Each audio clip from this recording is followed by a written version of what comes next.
কোনো এক রেস্টুরেন্টে আমন্ত্রিত ছিলেন আমাদের সবার প্রিয় অভিনেত্রী শ্রাবন্তী চ্যাটার্জি এবং সেখানেই তাকে বিরিয়ানি দেওয়া হয়েছিল।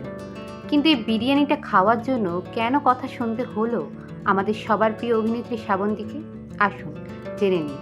যখন ভিডিওটা শুরু হয়েছিল তখন আপনারা দেখেছেন হয়তো বিরিয়ানিটা একদম নর্মাল দেখতে ছিল, কিন্তু তারপরেই ক্যামেরাতে হঠাৎ করে একটা ফিল্টার অ্যাড হয়ে গেছে, যেখানে বিরিয়ানিটা দেখে মনে হচ্ছে যেন কেউ ভাতের ওপরে গাঁদা ফুল ছড়িয়ে দিয়েছে।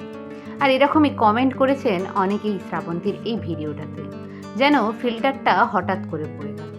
আসলে এখানে শ্রাবন্তীর কোনো ভুল ছিল না, যে ভিডিওটা করছিল আসল ভুলটা তারই ছিল।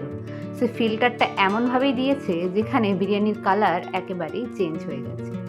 অভিনেত্রী এমনিতেই সুন্দর, তাকে ফিল্টার দেওয়ার কোনো প্রয়োজন নেই।